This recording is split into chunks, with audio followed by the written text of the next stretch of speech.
আমরা ক্লাস 11-এর যে পরমাণুর গঠন চ্যাপ্টারটি শুরু করেছিলাম, আজকে তার তৃতীয় পর্ব, সেশন 2। এর আগের পর্বে আমরা দেখেছিলাম যে রাদারফোর্ডের যে মডেল, যেটা রাদারফোর্ড নিজে দিয়েছিলেন, তা সেই মডেলের কিছু ত্রুটি ধরা পড়েছিল। তিনি কিন্তু ম্যাক্সওয়েলের যে তড়িৎচুম্বকীয় তত্ত্ব তখন প্রতিষ্ঠিত হয়েছিল, তিনি সেই তত্ত্বের আলোকে নিজের যে মতবাদ, নিজের যে অ্যাটমিক মডেল, তাকে ব্যাখ্যা করতে পারেননি। তা সেই সময় এবং তার পরবর্তীকালেও ম্যাক্সওয়েলের কিছু ত্রুটি লক্ষ্য করা গেল।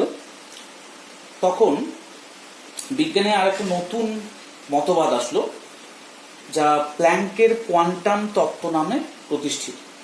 প্ল্যাঙ্কের কোয়ান্টাম তত্ত্ব 1901 সালে আসে। এই প্ল্যাঙ্কের কোয়ান্টাম তত্ত্ব যখন আসে, তখন বিজ্ঞানে কিছু নতুন জিনিস, নতুন ঘটনার অস্তিত্ব জানা যায়। তা আমরা একটু প্ল্যাঙ্কের কোয়ান্টাম থিওরিটা দেখে নিই। প্ল্যাঙ্কের কোয়ান্টাম থিওরির প্রথম যে বক্তব্য, কোনো বস্তু দ্বারা শক্তির বিকিরণ বা শোষণ নিরবচ্ছিন্নভাবে ঘটে না। এই বিকিরণ বা শোষণ সর্বদাই একটি নির্দিষ্ট স্বল্প পরিমাণ শক্তির পূর্ণ সংখ্যার গুণিতকে ঘটে। অর্থাৎ এই একটা বস্তু, এই বস্তুটা যদি কোনো শক্তিকে শোষণ করে, সেটা আলোক শক্তি হতে পারে বা যে কোনো শক্তি হতে পারে, সেই শক্তিকে যদি শোষণ করে, তবে এই শোষণ একটা নির্দিষ্ট স্বল্প পরিমাণ শক্তির পূর্ণ সংখ্যার গুণিতকে ঘটবে। অর্থাৎ আমি ধরে নিই যে যদি সেই স্বল্প পরিমাণ শক্তিটা যদি এক্স হয়, তাহলে কি হবে? হয় সে 1x শক্তি শোষণ করতে পারে, নয়তো 2x শোষণ করতে পারে, নয়তো 3x, নয়তো 4x, নয়তো 10x,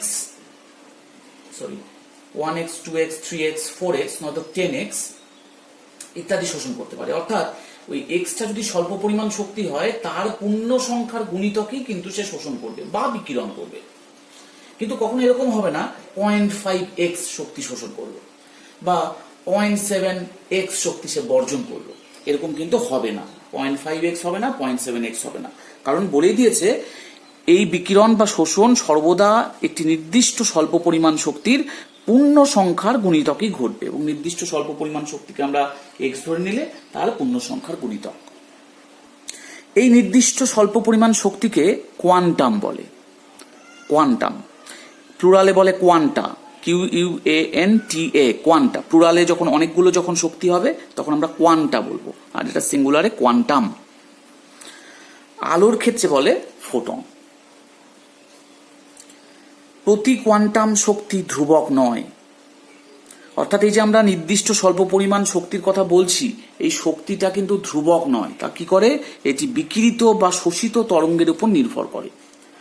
অর্থাৎ এই যে এই বস্তুটা যে আলো শোষণ করছে, একটা নির্দিষ্ট স্বল্প পরিমাণ শক্তির পূর্ণ সংখ্যার গুণিতকে শোষণ করছে, এই শক্তিটার মান কিন্তু নির্দিষ্ট না। এই শক্তিটা কিসের উপর নির্ভর করবে? যে আলোটা শোষণ করছে তার তরঙ্গের উপর নির্ভর করবে, অর্থাৎ ওই তরঙ্গের কম্পাঙ্কের উপর নির্ভর করবে। এই যে যদি ওই নির্দিষ্ট স্বল্প পরিমাণ শক্তিটা যদি ই হয়, মানে আমি যাকে এক্স ধরেছিলাম, ই যদি হয়, সে ই এর ভ্যালুটা কি হবে? H into new. নিউ মানে তরঙ্গের কম্পাঙ্ক। অর্থাৎ তরঙ্গ যেমন হবে তার কম্পাঙ্ক সেরকম হবে, এবং তার উপরই শক্তিটা নির্ভর করবে। তাহলে নির্দিষ্ট স্বল্প পরিমাণ শক্তিটা কিন্তু ধ্রুবক নয়, কম্পাঙ্কের উপর নির্ভরশীল। কম্পাঙ্কের সাথে একটা এইচ আছে, এইচকে বলা হয় প্ল্যাঙ্কস কনস্ট্যান্ট। এটা ধ্রুবক, কিন্তু নিউটা ধ্রুবক না। বিভিন্ন তরঙ্গের ক্ষেত্রে বিভিন্ন রকম কম্পাঙ্ক হয়। আচ্ছা, এইচ আমরা লিখেছি এখানে, এইচকে বলে প্ল্যাঙ্কের ধ্রুবক বা প্ল্যাঙ্কস কনস্ট্যান্ট। এর মান 6.626 10⁻⁻27 আর্গ সেকেন্ড, বা এসআই ইউনিটে হবে 6.626 10⁻⁻34 জুল সেকেন্ড।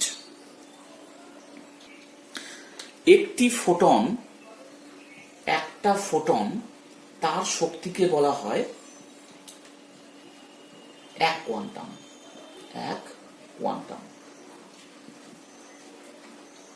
তাহলে আমরা যদি বলি যে 1 মোল ফোটন, 1 মোল ফোটন মানে কয়টা কণা আছে? 6.023 × 10⁻23 অর্থাৎ অ্যাভোগাড্রো সংখ্যক কণা। তাহলে আমরা বলতে পারি 6.023 × 10⁻23 কোয়ান্টা। এখানে কোয়ান্টা বলছি কারণ এটা প্লুরাল হয়ে গেল, এতগুলি কোয়ান্টা আছে 1 মোল ফোটনের মধ্যে। এই যে এতগুলি কোয়ান্টা বা 1 মোল ফোটনের যে শক্তি তাকেই বলা হবে 1 আইনস্টাইন। 1 আইনস্টাইন অর্থাৎ একটা ফোটনের শক্তিকে বলবে 1 কোয়ান্টাম এবং 1 মোল শক্তির 1 মোল ফোটনের শক্তিকে আমরা বলবো অ্যাভোগাড্রো সংখ্যক কোয়ান্টা বা 1 আইনস্টাইন। তো এবার আসি যে এই যে আমরা ফোটন বা কোয়ান্টাম এই শব্দগুলো ইউজ করলাম, তা আমরা এই নামটা আগেও শুনে আসছি, ফোটন কণা, আলোর ক্ষেত্রে ফোটন কণা।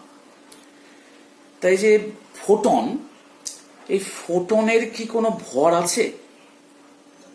অর্থাৎ আমরা মানে আমাদের ফিজিক্সে এখন মনে করা হয় যে আলো ফোটন কণার সমষ্টি। তাই যে আলো যে ফোটন কণার সমষ্টি, তাই ফোটনের কি কোনো ভর আছে? অর্থাৎ আলোর কি কোনো ভর আছে? উত্তরটা হচ্ছে আলোর কোনো ভর নেই। তাহলে ভর নেই, তাহলে ফোটনেরও নিশ্চয়ই কোনো ভর থাকবে না। তাহলে ফোটনের কোনো ভর নেই। কিন্তু একটা মজার বিষয়, ফোটনের ভরবেগ আছে, অর্থাৎ ফোটনের মোমেন্টাম আছে, কিন্তু মাস নেই। তো এই ব্যাপারটা একটু কনফিউজিং ব্যাপার। ফোটনের ভর নেই, আবার ফোটনের ভরবেগ আছে বলছে, এটা কেমন কনফিউজিং ব্যাপার। তো আমি একটু এখানে মুছে নিয়ে আলোচনা করি।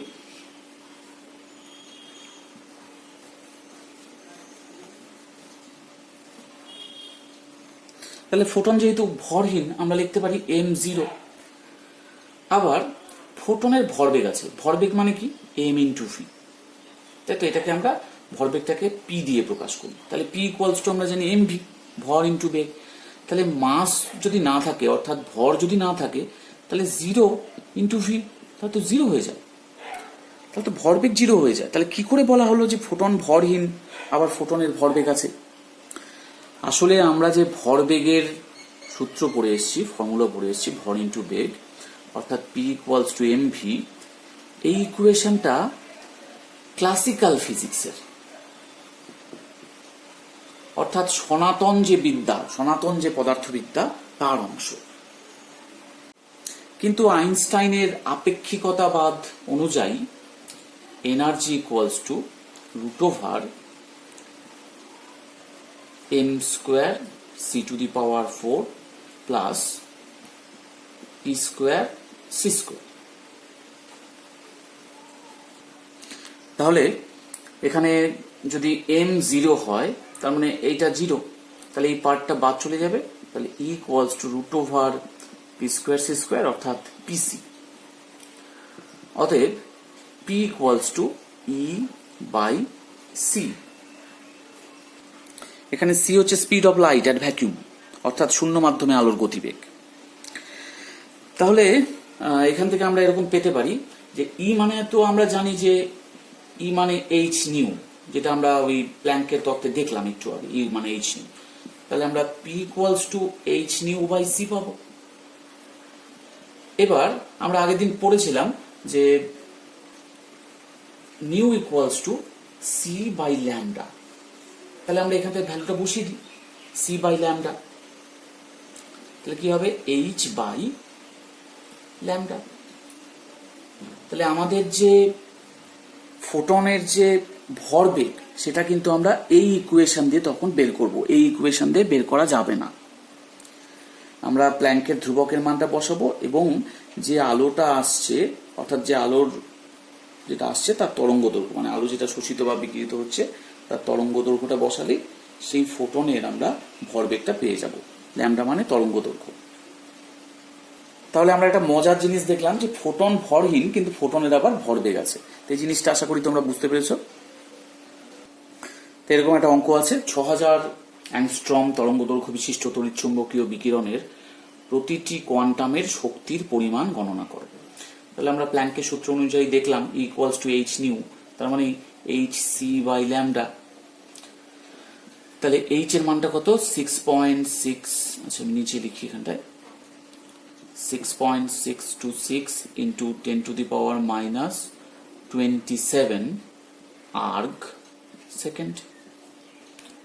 সি কত, সি হচ্ছে শূন্য মাধ্যমে আলোর গতিবেগ, 3 into 10 to the power 10 cm per second মানে সেকেন্ড ইনভার্স।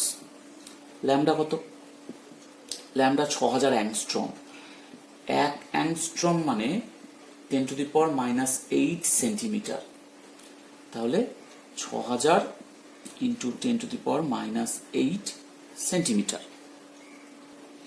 তাহলে এটা ক্যালকুলেশন করলে এটা মোটামুটি মান দাঁড়াবে এরকম 3.312 into 10 to the power minus 12। আচ্ছা এখানে একক কি হবে, সেমি সেমি কেটে গেল, সেন্টিমিটার সেকেন্ড ইনভার্স সেকেন্ড কেটে গেল, তাহলে পড়ে থাকলো আর্ক। তাহলে এত আর্ক। এবার আমরা নেক্সট প্রবলেমে আসি। 400 ন্যানোমিটার তরঙ্গ দৈর্ঘ্য বিশিষ্ট আলো থেকে 1 জুল শক্তি পাওয়ার জন্য কতগুলি ফোটনের প্রয়োজন হবে? আচ্ছা প্রথমে আসি একটি ফোটনের শক্তি কত। A equals to h nu, মানে আমরা লিখতে পারি hc by lambda, 6.626 into 10 to the power minus 34 joule second. এটা 3 into 10 to the power 8 metre per second. আর ল্যামডাটা হচ্ছে 400 ন্যানোমিটার, 1 ন্যানোমিটার মানে 10 to the power minus 9 metre. তাহলে 400 into 10 to the power minus 9 metre. তাহলে এখানে ভ্যালুটা আসলো 4.97 into 10 to the power minus 19। এখানে মিটার মিটার কেটে যাবে, সেকেন্ড পার সেকেন্ড যাবে, শুধু জুল থাকবে। তাহলে এনার্জি জুল। তাহলে একটি ফোটনের এনার্জি এত। তাহলে কতগুলি ফোটনের প্রয়োজন হবে 1 জুল শক্তি পাওয়ার জন্য? তাহলে আমরা এইভাবে করি, number of photons, number of photons equals to 1 joule, total energy 1 joule, তাকে যদি প্রতিটি ফোটনের এনার্জি দিয়ে আমরা ভাগ করে দিই তাহলে কত পাবো? এদিকে হচ্ছে 10 টু দি পাওয়ার 19, এইদিকে হলো 0.2012, 0.2012 ইন্টু 10 টু দি পাওয়ার 19, এত সংখ্যক ফোটন পাওয়া যাবে। আমরা আর একটু কনভেনিয়েন্ট ফর্মে লিখতে পারি 2.012 ইন্টু 10 টু দি পাওয়ার 18। এটা রাখলেও হবে বা এটা রাখলেও হবে। তাই নাম্বার অফ ফোটনস দাঁড়ালো এতগুলি, এতগুলি দরকার হবে।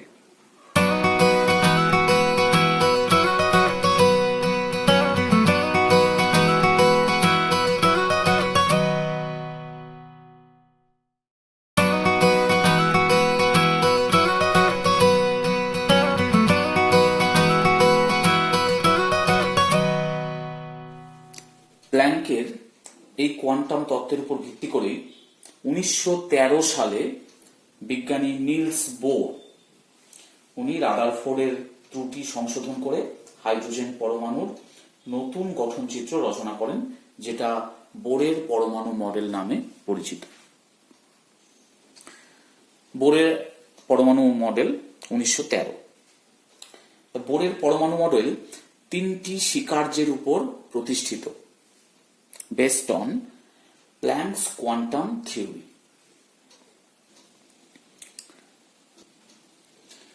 তার যে 3টে স্বীকার্য, আমি স্বীকার্যগুলোতে এবার এক এক করে আসছি। স্বীকার্য নাম্বার 1, প্রথম স্বীকার্যে বলেছে যে ইলেকট্রনগুলি কতকগুলি নির্দিষ্ট ব্যাসার্ধের বৃত্তাকার কক্ষপথেই নিউক্লিয়াসকে আবর্তন করে। অর্থাৎ ইলেকট্রন যে কোনো কক্ষপথে যে কোনোভাবে নিউক্লিয়াসকে কিন্তু আবর্তন করতে পারে না। তাদের কতগুলো স্থির কক্ষপথ রয়েছে, তাদের ব্যাসার্ধটাও স্থির, সেই স্থির ব্যাসার্ধের কক্ষপথেই তারা নিউক্লিয়াসের চারিদিকে ঘুরবে।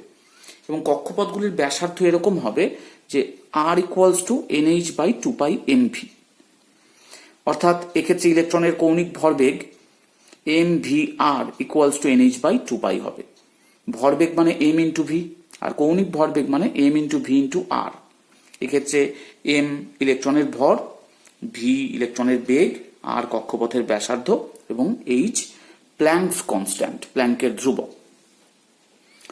তাহলে এখানে বোর কিন্তু নির্দিষ্ট করে দিল যে ইলেকট্রনগুলি যে কোনোভাবে নিউক্লিয়াসের চারিদিকে ঘুরতে পারে না। যেটা বোরের আগে যে রাদারফোর্ড এসেছিলেন, উনি বলেছিলেন যে ইলেকট্রনগুলি আবর্তন করবে নিউক্লিয়াসের চারিদিকে, কিন্তু সে কোনো সুস্থির কক্ষপথ মানে স্থির কক্ষপথের সন্ধান দিয়ে যেতে পারেননি। কিন্তু বোর প্রথমেই মেনশন করে দিলেন যে তার কক্ষপথগুলি নির্দিষ্ট, অর্থাৎ এটা যদি একটা নিউক্লিয়াস হয়, নিউক্লিয়াসের চারিদিকে যখন ইলেকট্রন ঘুরছে সে নিশ্চয়ই হয় এই ব্যাসার্ধের কক্ষপথে ঘুরবে, নয়তো এই ব্যাসার্ধের কক্ষপথে ঘুরবে।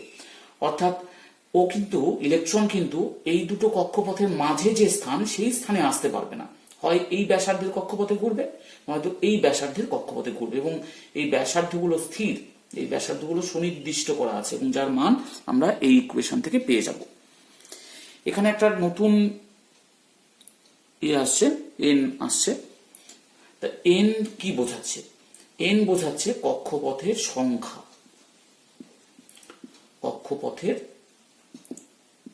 সংখ্যা অর্থাৎ প্রথম কক্ষপথ হলে এন এর মানটা 1 হয়, দ্বিতীয় কক্ষপথ হলে এন এর মানটা 2 হয়, তৃতীয় হলে এন এর মান 3 হয়, চতুর্থ হলে 4 হয়, এইভাবে চলতে থাকে। তাহলে প্রথম কক্ষপথ, তার ক্ষেত্রে এন এর মানটা 1 ধরলে যে মানটা আসবে ব্যাসার্ধ, সেই ব্যাসার্ধের কক্ষপথেই সে ঘুরবে, তার কাছে যেতে পারবে না, অর্থাৎ তার বাইরেও আসতে পারবে না।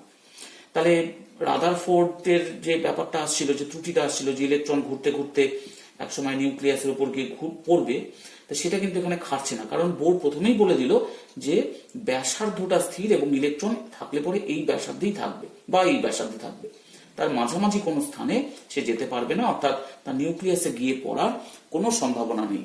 অর্থাৎ বোর প্রথমেই ম্যাক্সওয়েলের যে তত্ত্বটি ছিল তাকে এইভাবে খারিজ করে দিল।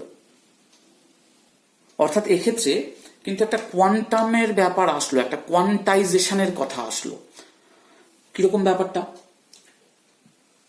একটা মই যদি এরকম হয়, তার কতগুলো স্টেপ থাকে, কতগুলো ধাপ থাকে। তো ইলেকট্রন বা যেটাই ভাবি না কেন, সেটা এইখানে থাকতে পারে বা এইখানে থাকতে পারে বা এইখানে থাকতে পারে। অর্থাৎ আমরা ময়ে এখানে পা দিতে পারি, এখানে পা দিতে পারি বা এখানে পা দিতে পারি, কিন্তু মাঝামাঝি কোনো স্থানে কি পা রাখতে পারবো? রাখতে পারবো না, কারণ সেটা স্টেবল হবে না।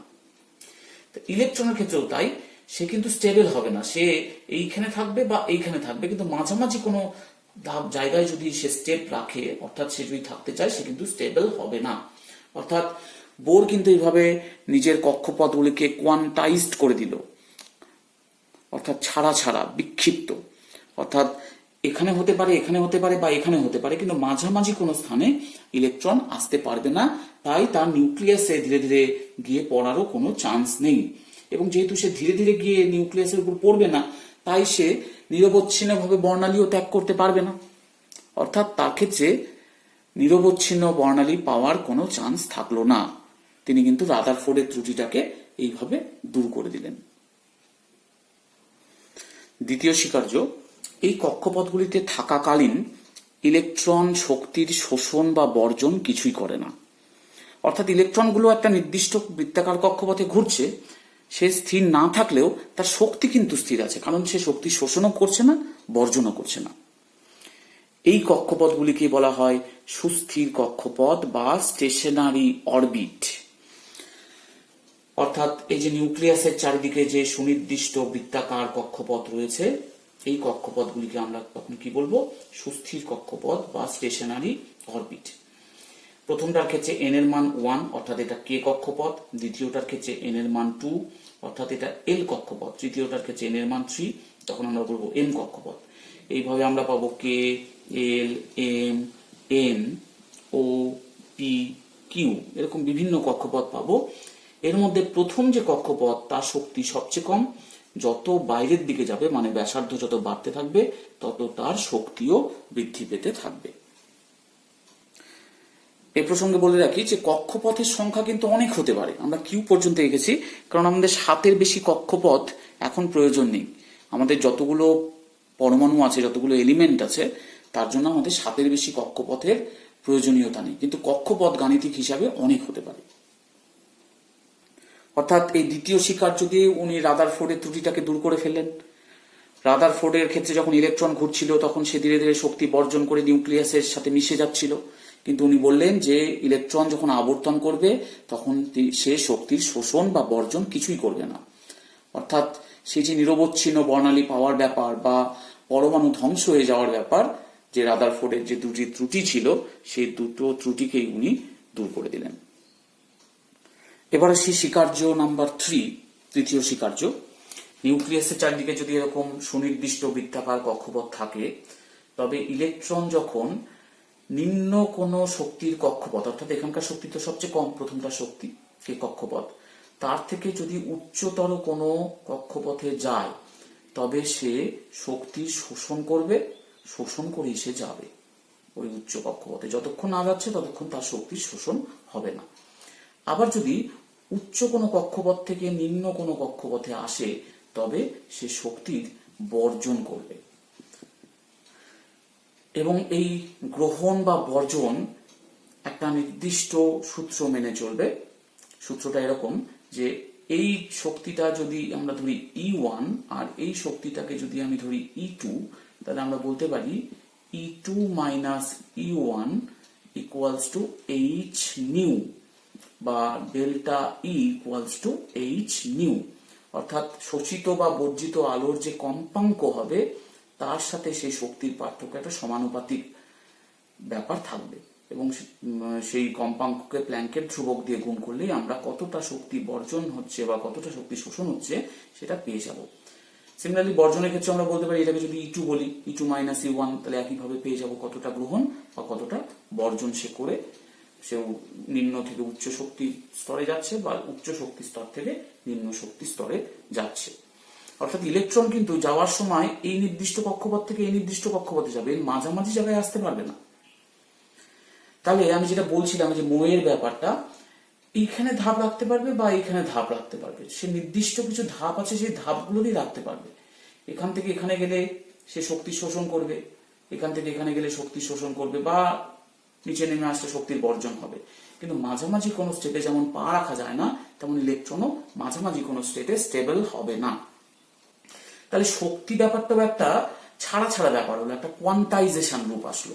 অর্থাৎ এই শক্তিতে থাকতে পারে বা এই শক্তিতে থাকতে পারে বা এই শক্তিতে থাকতে পারে, কিন্তু মাঝামাঝি কোনো শক্তি স্তরের কথা এখানে কিন্তু ভাবা অসম্ভব। অর্থাৎ শক্তিটা একটা কোয়ান্টাইজড রূপ হলো, কোয়ান্টাইজড মানে বিচ্ছিন্ন, ছাড়া ছাড়া একটা ব্যাপার আসলো। এখানে কিন্তু নিরবচ্ছিন্ন শক্তির যে কনসেপশনটা ছিল সেটা বাতিল হয়ে গেল। তো এইভাবে বিজ্ঞানী বোর, নিলস বোর, প্ল্যাঙ্কের যে কোয়ান্টাইজেশন মতবাদ অর্থাৎ কোয়ান্টাম থিওরি, সেটাকে প্রয়োগ করে তিনি তার 3টা স্বীকার্যের সাহায্যে পরমাণুর মডেল গঠন ব্যাখ্যা করলেন। এবং এখানে কিন্তু অবশ্যই এনার্জিকে কোয়ান্টাইজড হিসাবে ধরা হলো, মানে কোয়ান্টাইজেশন অফ এনার্জি এখানটায় আসলো। Quantisation of energy, quantisation of energy বলতে এই যে হয় এই ধাপে যেতে পারে, নয়তো এই ধাপে যেতে পারে, কিন্তু মাঝামাঝি কোনো স্টেটে সে থাকতে পারবে না। এই ব্যাপারটাকে বলা হচ্ছে quantisation of energy or quantisation of energy states. তাই বোরের তত্ত্ব দিয়ে আমরা কি করে রেখা বর্ণালীর অস্তিত্ব ব্যাখ্যা করতে পারি। আমরা এর আগের দিন দেখেছিলাম যে যদি কোনো তড়িৎ মোক্ষণ নলের মধ্যে উচ্চ চাপে আমরা যদি উচ্চ বিভব পার্থক্য প্রয়োগ করি, তবে হাইড্রোজেন গ্যাসের পরমাণুগুলি উত্তেজিত হয় এবং তারা তারপরে শক্তি নির্গত করে, এবং সেই শক্তি বামার বা অন্যান্য যে সায়েন্টিস্টরা ওনারা দেখেছিলেন যে এই শক্তি কিন্তু রেখা বর্ণালী। এই শক্তিকে যদি প্রিজমের মধ্য দিয়ে পাঠানো যায়, তবে সেটা রেখা বর্ণালীতে বিভাজিত হয়। অর্থাৎ কিছু কিছু শক্তি আমরা পাচ্ছি, ভিবজিওর বা বেনিয়া সহকলার মতো সমস্ত শক্তি কিন্তু আমরা, সমস্ত আলোক তরঙ্গ আমরা পাচ্ছি না। তো এটা আমরা এইভাবে ব্যাখ্যা করতে পারি যে যদি কোনো ইলেকট্রন উচ্চতর কোনো কক্ষপথ থেকে, মানে যখন হাইড্রোজেন যখন শক্তি নির্গত করবে, তখন তার মানে কি, শক্তি নির্গত করা মানে সে তার শক্তি কমে যাবে। তাহলে ইলেকট্রনটি আবার উচ্চ শক্তি স্তর থেকে, মানে প্রথমে যখন উত্তেজিত হয়েছিল তখন উচ্চ শক্তি স্তরে চলে গেছিল ইলেকট্রন, হাইড্রোজেনের তো একটা ইলেকট্রন, সেটা উত্তেজিত হয়ে গেছিল, এই শক্তি স্তরে আছে, এখানে তৃতীয় শক্তি স্তরে আছে। তো ও যখন এখান থেকে নেমে আসবে, তখন কিন্তু আমরা এক ধরনেরই আলো পাবো, তাই না? তাহলে এক ধরনেরই যদি আলো পাই, তাহলে সেটা রেখা বর্ণালী। কারণ এটা যে আলোর যে শক্তিটা ও ছাড়ছে তার জন্য তার একটা নির্দিষ্ট কম্পাঙ্ক থাকবে, অর্থাৎ নির্দিষ্ট তরঙ্গ দৈর্ঘ্য থাকবে, এবং সেটা যে কোনো এক বর্ণের আলোই আমরা পাবো। আমরা কিন্তু সব কটা আলোকে একসাথে পাবো না। এবার প্রশ্নটা হচ্ছে যে হাইড্রোজেনের তো একটাই ইলেকট্রন, তাহলে সেই একটা ইলেকট্রনই উচ্চ কোনো কক্ষ থেকে যখন নিম্ন কোনো কক্ষপথে ঝাঁপিয়ে আসবে, নেমে আসবে শক্তি বিকিরণ করে, তখন হয় আমরা লাল রং পাবো, নয়তো সবুজ পাবো, নয়তো নীলাভ সবুজ পাবো, নয়তো বেগুনি পাবো। কিন্তু আমরা সব কটা কালার পাচ্ছি কেন? অর্থাৎ লাল, সবুজ, নীলাভ সবুজ, বেগুনি, এগুলো সব কালার পাচ্ছি কেন? বা লিম্যান শাড়ির যে অতি বেগুনি রশ্মি সেগুলোই বা পাচ্ছি কেন? কারণ ইলেকট্রন তো একটাই ছিল, সে হয় 4 থেকে 3-এ নামবে, বা 5 থেকে 2-এ নামবে, বা 6 থেকে 2-এ নামবে, বা 7 থেকে 3-এ নামবে। তাহলে যে কোনো একটাই কিন্তু রেখা পাওয়ার কথা ছিল, কিন্তু আমরা অনেকগুলো সিরিজ পাচ্ছি। যদিও রেখা বর্ণালী সেগুলো সিরিজ, কিন্তু আমরা অনেকগুলো লাইন পাচ্ছি। আমরা মানে নিশ্চয়ই নিরবচ্ছিন্ন বর্ণালী পাচ্ছি না, কিন্তু রেখা বর্ণালী হলেও রেখা বর্ণালীর কিছু গুচ্ছ পাচ্ছি। তো এটা কেন? এটা তো একটাই ইলেকট্রন ছিল হাইড্রোজেন পরমাণুতে, তাহলে যে কোনো একটা রেখা বর্ণালী পেতাম, তো এতগুলো কেন পাচ্ছি? তো এবার দেখি আমরা যে বোরের তত্ত্বের আলোকে সেটাকে কিভাবে ব্যাখ্যা করা যায়। তাহলে আমাদের প্রশ্নটা এরকম যে হাইড্রোজেন পরমাণুতে একটি ইলেকট্রন আছে, তা সত্ত্বেও আমরা অনেকগুলি রেখা বর্ণালী কেন পাচ্ছি? দেখি এটাকে কিভাবে অ্যান্সার করা যায়। এখানে যে মোদ্দা কথা সেটা হচ্ছে, আমরা যদি হাইড্রোজেনের একটা পরমাণু নিয়ে বর্ণালী বীক্ষণ যন্ত্রে নিয়ে, অর্থাৎ তাকে তড়িৎমক্ষণ নলে নিয়ে যদি উত্তেজিত করতে পারতাম, এবং সে উত্তেজিত হয়ে অবশ্যই শক্তি নির্গত করতো সেই একটি হাইড্রোজেন পরমাণু, সেই হাইড্রোজেন পরমাণুর যে শক্তি নির্গত করলো সেটাকে যদি আমরা প্রিজমের মধ্য দিয়ে পাঠাতে পারতাম, তাহলে দেখতাম যে তার একটাই রং পাওয়া যেত, অর্থাৎ একটাই বর্ণালী পেতাম আমরা, তাতে কোনো দ্বিধা নেই আমাদের মধ্যে। কিন্তু বাস্তব ক্ষেত্রে পরিস্থিতিটা অন্যরকম। আমরা হাইড্রোজেন পরমাণু একটা নিতে পারবো না, কারণ পরমাণু তো দেখা যায় না, তাই নিব কেমন করে? তাহলে আমাদের কিছু পরিমাণ হাইড্রোজেন গ্যাস নিতে হবে, এবং কিছু পরিমাণ হাইড্রোজেন গ্যাসে অনেকগুলি হাইড্রোজেন পরমাণু আছে। প্রতিটা পরমাণুর ইলেকট্রন প্রথম অবস্থায় কে কক্ষপথে থাকলেও যখন তারা উত্তেজিত হবে তড়িৎমক্ষণ নলের মধ্যে, তখন সেই ইলেকট্রনগুলি উত্তেজিত হয়ে বিভিন্ন কক্ষপথে গমন করবে। সেই বিভিন্ন কক্ষপথে যাওয়া বিভিন্ন ইলেকট্রনগুলি যখন আবার ফেরত আসবে, তখন হাইড্রোজেন পরমাণুগুলি শক্তি নির্গত করবে।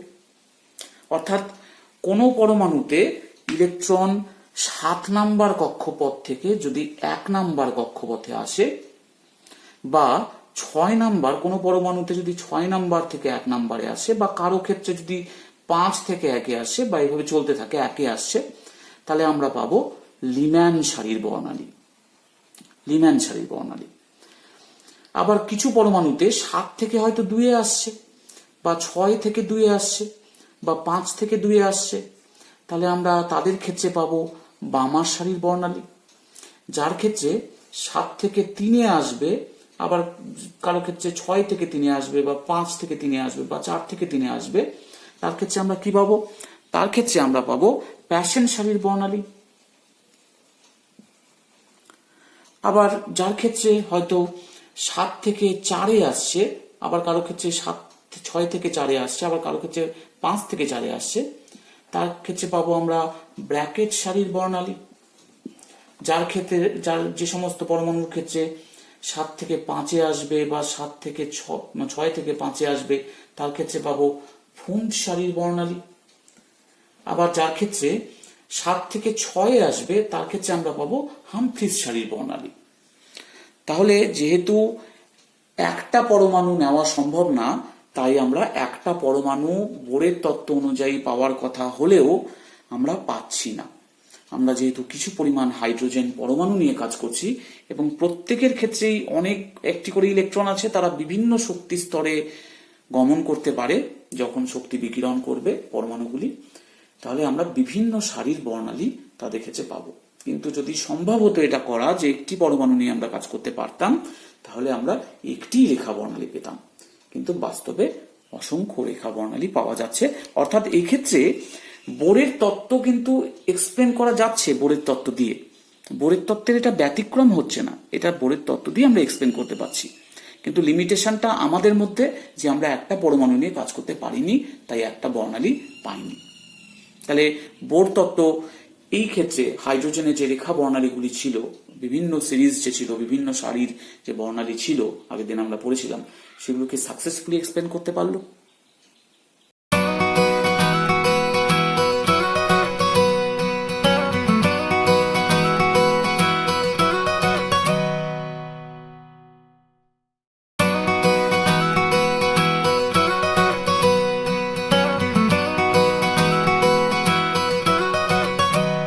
এবার আমরা বোরের তত্ত্বকে ব্যবহার করে কক্ষপথের ব্যাসার্ধ নির্ণয় করব।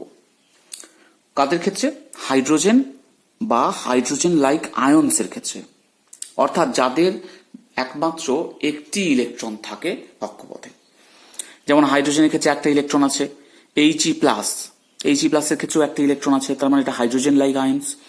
Li2+, এর ক্ষেত্রেও একটা ইলেকট্রন আছে। Be3+, এর ক্ষেত্রেও কক্ষপথে একটি ইলেকট্রন আছে। এদের ক্ষেত্রে দেখি কক্ষপথের ব্যাসার্ধটা কিভাবে আমরা নির্ণয় করতে পারি। এটা নিউক্লিয়াস, এটা কক্ষপথ। এই নিউক্লিয়াসের চার্জ Ze, যেখানে Z কে আমরা বলছি পরমাণু ক্রমাঙ্ক, অর্থাৎ যতগুলো প্রোটন আছে তাকে চার্জ দিয়ে গুণ করলে যেটা আসবে সেটা Ze। এখানে আছে ইলেকট্রনস, এই ইলেকট্রন তার চার্জ কি? E। তাহলে নিউক্লিয়াসের চার্জ Zd আর ইলেকট্রনের চার্জ E। এবার নিউক্লিয়াস আর ইলেকট্রনের মধ্যে তো একটা আকর্ষণ বল কাজ করবে, যে আকর্ষণ বলটাকে আমরা বলি অভিকেন্দ্র বল। অভিকেন্দ্র বল বা সেন্ট্রিপেটাল ফোর্স। এবং ইলেকট্রনটা মুভ করছে নিউক্লিয়াসের চারিদিকে, এই ভি গতিবেগে মুভ করছে, তাহলে ওর একটা বাইরে যাওয়ার প্রবণতা তৈরি হবে। যে বাইরে যাওয়ার প্রবণতাটাকে বলা হয়, যে বলটা কাজ করে তাকে বলে অপকেন্দ্র বল। তাহলে অভিকেন্দ্র বল কত হয়? কুলম্বের সূত্র অনুযায়ী এই অভিকেন্দ্র বল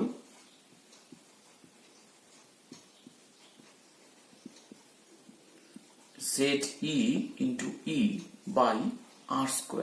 এখানে r হলো distance between nucleus and electron.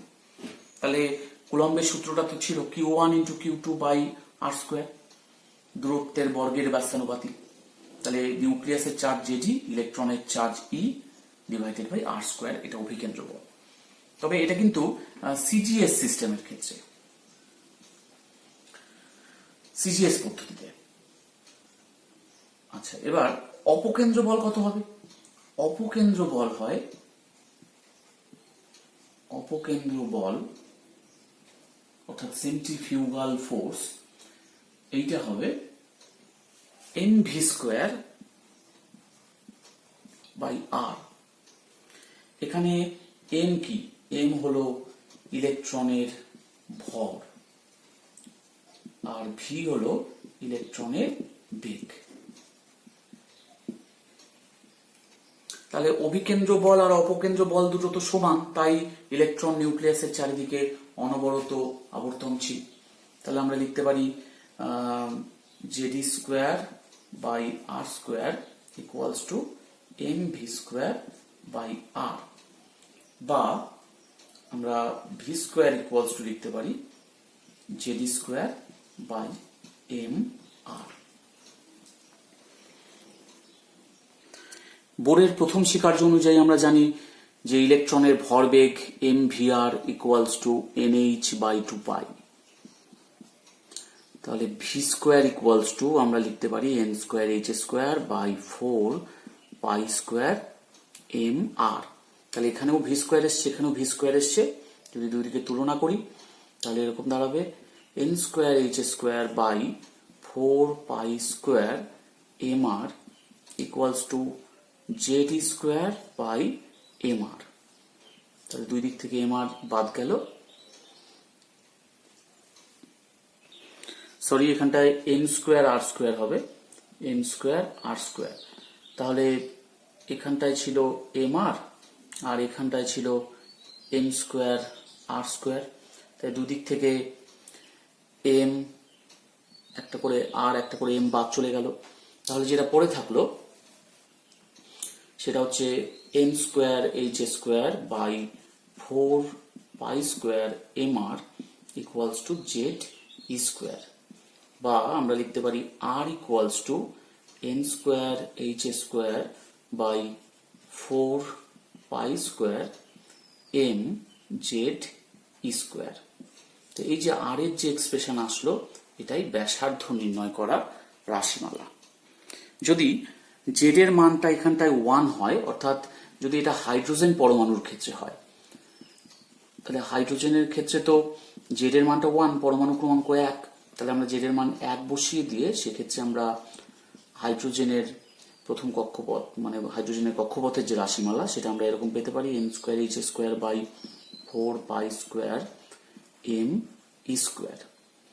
আবার প্রথম কক্ষপথ মানে এন এর মান তো 1, প্রথম কক্ষপথ, প্রথম কক্ষ, কারণ কে কক্ষপথ সেটা, তাহলে প্রথম কক্ষপথের ক্ষেত্রে এন এর মান 1 বসালে তাহলে আমরা পাবো আর এইচ এর মানটা H square by 4 pi square M E square. এটা হচ্ছে হাইড্রোজেনের প্রথম কক্ষপথের ব্যাসার্ধের রাশিমালা। এবার এইচ এম ই আর পাই এদের মান বসিয়ে দিলে আমরা হাইড্রোজেনের ক্ষেত্রে প্রথম কক্ষপথের ব্যাসার্ধ পেয়ে যাব।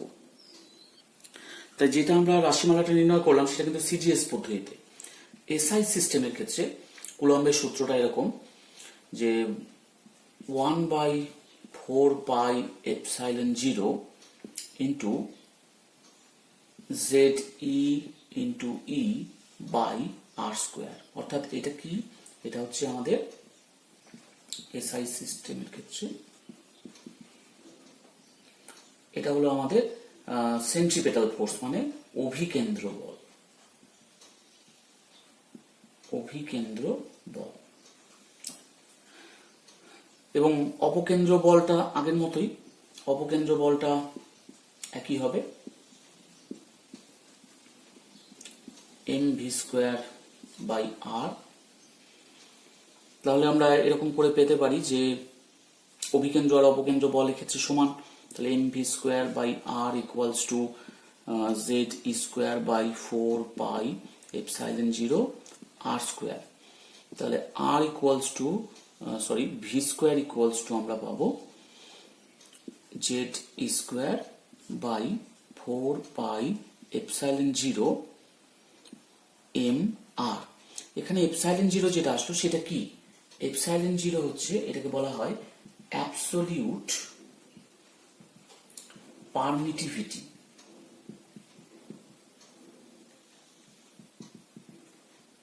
অফ দ্য মিডিয়াম, এবং এর মানটা হয় এরকম 8.85 ইন্টু 10⁻⁻12। এটা একটা ইউনিটও আছে, ইউনিটটা হচ্ছে coulomb square newton inverse metre to the power -2। তাহলে আমরা পেলাম ভি স্কোয়ার। এবার যে আমাদের যে প্রথম শিকার যে সূত্রটা ছিল M V R equals to N H by 2 pi, তাই সেখান থেকে আমরা ভি স্কোয়ার পেয়ে যাব N H by 4 pi square M square R square. এবার দুটোকে তুলনা করি, তুলনা করলে থাকবে N H by 4 pi square M square R square equals to Z square by 4 pi epsilon 0 M R. এবার যদি আমরা আর এখান থেকে বের করি তাহলে আরটা হবে এরকম, আর ইকুয়ালস টু এখানটা থাকবে এন এইচ বাই না বোর্ডের যে প্রথম স্বীকার্য ছিল তাতে আমরা দেখেছি M V R equals to N H by 2 pi, অর্থাৎ ভি স্কোয়ার আমরা পাবো N square H square by 4 pi square M square R square. এবার দুটোকে তুলনা করি, N square H square by 4 pi square M square R square equals to Z square by 4πε0 mr। তাহলে এবার দুই দিক থেকে যদি এম এম বাদ দিই আর আর আর বাদ দিই, তাহলে আমরা পাবো r equals to n square h square divided by 4π square m Z square. এটা তো অবশ্যই থাকবে, তার সাথে থাকবে 4πε0, অর্থাৎ 4πε0 n square h square by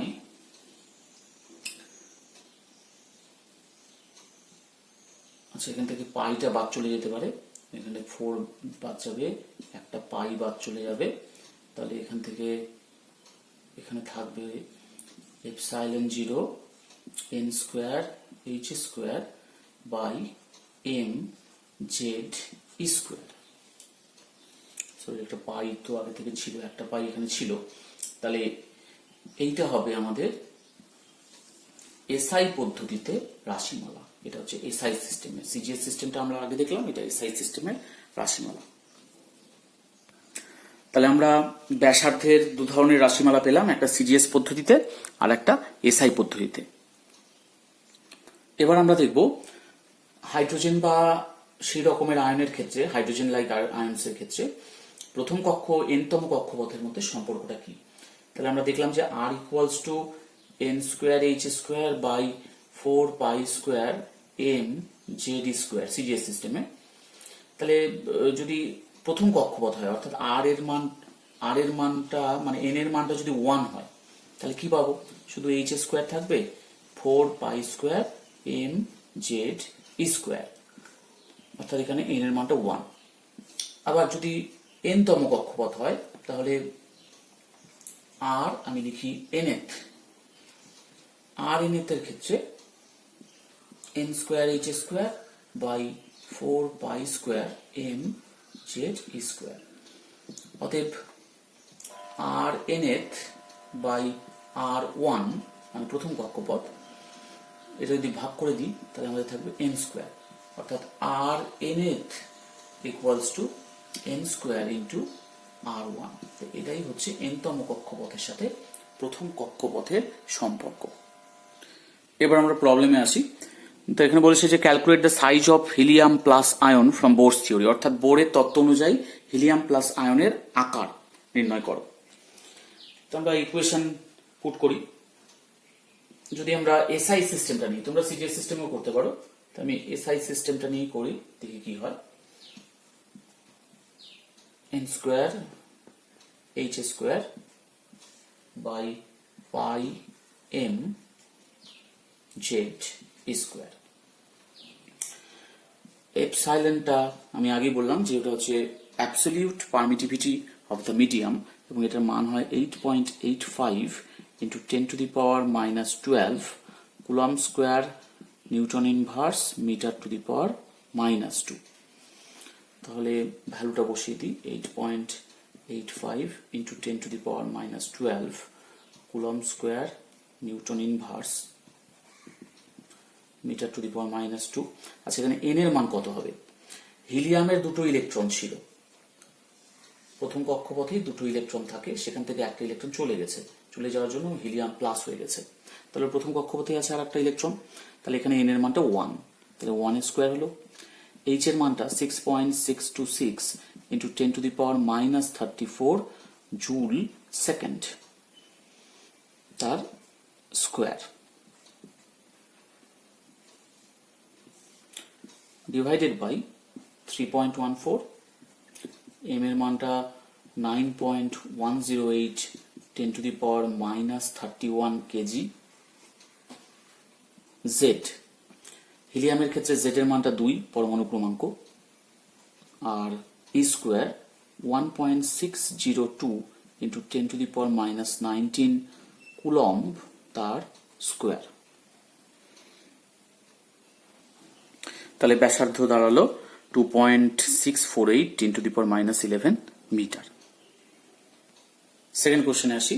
বোরের তত্ত্ব অনুসারে নিয়ন এনই টু দি পাওয়ার 9 প্লাস 9, মানে এখানটায় এনির আধানটা হচ্ছে 9, অর্থাৎ এনিতে তো 10টা ইলেকট্রন থাকে, তার থেকে 9টা ইলেকট্রনকে বের করে দিলে যে অবশিষ্ট একটা ইলেকট্রন থাকবে তখন সেটা তো 1 ইলেকট্রন সিস্টেমের মতো হয়ে যাবে, অর্থাৎ হাইড্রোজেনের মতো। তাহলে তার ব্যাসার্ধ কত সেটা নির্ণয় করতে হবে। তাহলে একই সূত্র দিয়েই হবে। এখানে শুধু এন এর মানটা আমরা 1 বসাবো আর জেড এর মানটা আমরা বসাবো 10। এটা দিয়ে প্রয়োগ করলেই সিজিএস বা এসআই পদ্ধতিতে যে কোনোটাতেই উত্তর চলে আসবে। এক্ষেত্রে হিসাব করে দেখা যাবে যে আর এর মানটা হবে 5.293 ইন্টু 10⁻⁻12 মিটার। তোমরা সিজিএস পদ্ধতিও অ্যাপ্লাই করতে পারো, সিজিএস এর সূত্রটা বা এসআই সূত্রটা অ্যাপ্লাই করতে পারো, যেটা সুবিধা হবে। নেক্সট প্রবলেম, উত্তেজিত অবস্থায় 10ম কক্ষপথে ইলেকট্রন থাকলে হাইড্রোজেনের যে প্রস্থচ্ছেদের ক্ষেত্রফল হবে তার সাথে প্রথম কক্ষপথে থাকাকালীন প্রস্থচ্ছেদের ক্ষেত্রফলের অনুপাত কত হবে। অর্থাৎ হাইড্রোজেন পরমাণুতে একটা ইলেকট্রন আছে, সেটা যদি প্রথম কক্ষপথে থাকে তবে সেই যে পরমাণুটা, আমরা গোলকাকার ধরে নিই পরমাণুকে, তাহলে গোলকাকারের যে প্রস্থচ্ছেদের ক্ষেত্রফল হবে প্রথম কক্ষপথে ইলেকট্রন থাকলে তার সাথে 10তম কক্ষপথে যদি ইলেকট্রনটি থাকতো, অর্থাৎ সেক্ষেত্রে প্রথম কক্ষপথগুলি বাদ দিয়ে 10তম কক্ষপথে ইলেকট্রনটা আছে, তাহলে বড় গোলক হবে, তার যে প্রস্থচ্ছেদের ক্ষেত্রফল হবে সেটা নিশ্চয়ই বড় হবে। এই দুয়ের অনুপাত কত হবে? তা আমরা জানি যে আর ইকুয়ালস টু, সিজিএস পদ্ধতিতে লিখি এবার, n square H square by 4 square m Z square. এখানে তো জেড এর মানটা 1 হাইড্রোজেনের ক্ষেত্রে, তাহলে আমরা জেড এর মানটা 1 ধরেই লিখব। এবার প্রথম কক্ষপথের ক্ষেত্রে কি হবে, আর 1 ইকুয়ালস টু n এর মানটা 1 হয়ে গেল, তাহলে শুধু থাকলো H square by 4 square m square, Z এর মান 1, n এর মান 1। এবার যদি আর এর মান মানে 10তম কক্ষপথ হয় তাহলে আর 10 লিখলাম, সেক্ষেত্রে 10 স্কোয়ার মানে 100 H square by 4 square m square, এরকম দাঁড়াবে। তাহলে আর 10 বাই আর 1 এটা দাঁড়াবে 100। এবার প্রস্থচ্ছেদের ক্ষেত্রফল সেটা কত, pi A equals to pi R square. তাহলে প্রথম ক্ষেত্রে a10 কি হবে, পাই আর 10 তার স্কোয়ার, আর দ্বিতীয় ক্ষেত্রে হবে a1 মানে প্রথম কক্ষপথ তার প্রস্থচ্ছেদের ক্ষেত্রফল হবে পাই আর 1 স্কোয়ার। অতএব a10 by a1 equals to R 10 square by R 1 square. তাহলে আর 10 বাই আর 1 100 ছিল, তাহলে 100 তার স্কোয়ার, তার মানে এরকম দাঁড়াবে। অর্থাৎ অনুপাতটা আমরা বলতে পারি যে a10 is to a1 equals to 10,000 is to 1। আর একটা প্রবলেমে আসি, হাইড্রোজেন পরমাণুর প্রথম কক্ষপথের ব্যাসার্ধ 0.53 অ্যাংস্ট্রম হলে পঞ্চম কক্ষপথের ব্যাসার্ধ কত হবে। তা আমরা তো রিলেশনটা একটু আগে দেখলাম, এরকম ধরনের রিলেশন একটা, যে বিভিন্ন কক্ষপথের মধ্যে কিরকম একটা সম্পর্ক আছে, সেটা সেরকম এরকম ছিল, আর nth equals to r1 into n square. তাহলে পঞ্চম কক্ষপথ মানে n এর মান 5, তাহলে ফিফথ কক্ষপথের ব্যাসার্ধ হবে r1 এর কত ছিল, 0.53 অ্যাংস্ট্রম ইন্টু 5 এর স্কোয়ার। তাহলে 25 ইন্টু 0.53 অ্যাংস্ট্রম ক্যালকুলেট করলে এটা দাঁড়াবে 13.25 অ্যাংস্ট্রম। আজকের সেশনে এইটুকুই। পরবর্তী বিষয়গুলি আমি এর পরের যে সেশনগুলো আসবে তাতে আলোচনা করব। Thank you.